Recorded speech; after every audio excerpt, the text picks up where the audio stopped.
Well, Australian households are almost 4 years ahead on their mortgage payments. New data from the Australian Prudential Regulation Authority shows. Since the start of the pandemic, a record $50 billion has been put into offset accounts.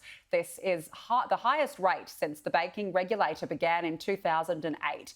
Based on 5.16 million mortgage accounts, $170 billion in additional savings was also recorded. This is set to drive the highest forecast consumption rates in 2 decades. Joining me now live to discuss is the Assistant Treasurer, Michael Sukkar. Assistant Treasurer, thank you for joining us this morning. What are the factors causing this savings boom? Well, Danica, there's no doubt that during the pandemic, Australian households bunkered down. There was obviously a range of discretionary areas of spending that Australians were unable to spend on, including travel, particularly. But these numbers that we see today are really a sign of just how important the economic support that the Morrison government put in place through JobKeeper, Home Builder, the Cash Flow Boost and others to keep people in jobs, to keep businesses going. That then enabled Australians to save more, as you said at the outset, $48 billion in offset accounts, more than $170 billion sitting in other accounts. So that's $220 billion of economic firepower that's there. It provides a great foundation to continue to support our economic recovery. And from a household perspective, it's quite self-evident that it means more discretionary spending because you're paying less on your mortgage than you would otherwise with that money sitting in your offset account. So, extraordinarily difficult times for so many Australians. We've come through it. We've come through it together, and this data shows that Australian households have come through it in a really resilient fashion and in a way that puts a great foundation to our economic recovery. How long can it last for, though, particularly in the shadow of Omicron and the shortages we're seeing now? People can't go to work, they're close contacts. Surely it can't last.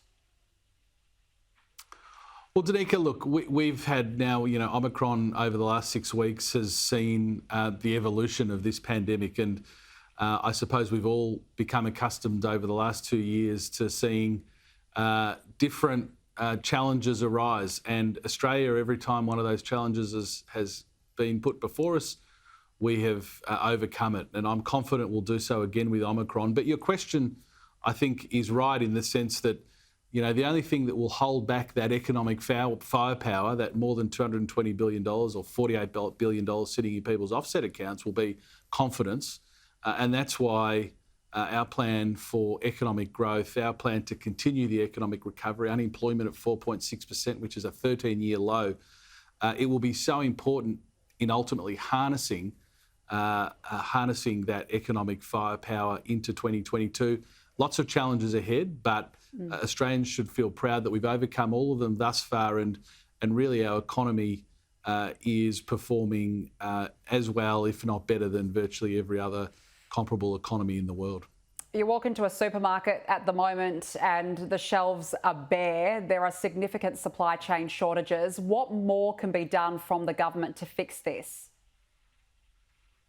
Well, we're working extraordinarily closely with not only our large retailers, but all of the supply and logistics operators, and it's a huge priority for the government. We've, through the National Coordination Mechanism, been doing so really throughout the entire pandemic.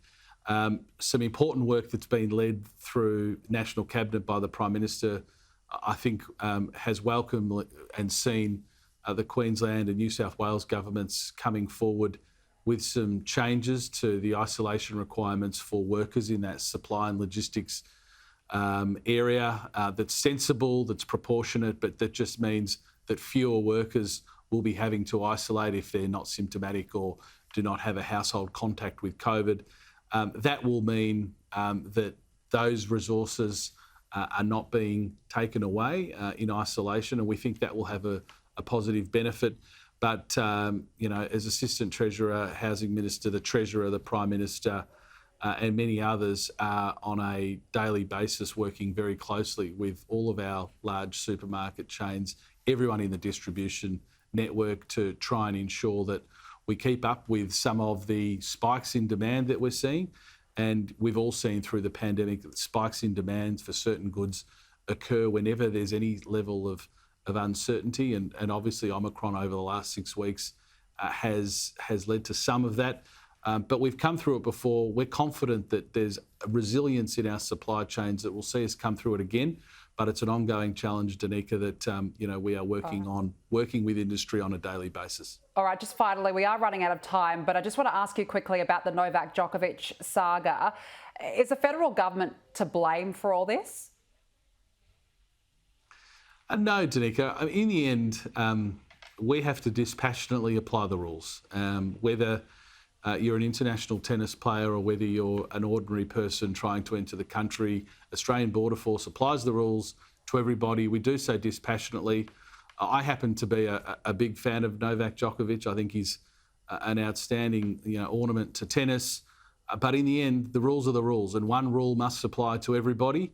That's the position of the government, and I don't think Australians would be surprised to see the Morrison government being appropriately strict on the protection of our borders. We've always been that way, we always will be, and it's one rule for all. That is the guiding principle here. Assistant Treasurer Michael Sukkar, we have to leave it there. Thank you so much for joining us this morning. Thanks so much for having me. See you later.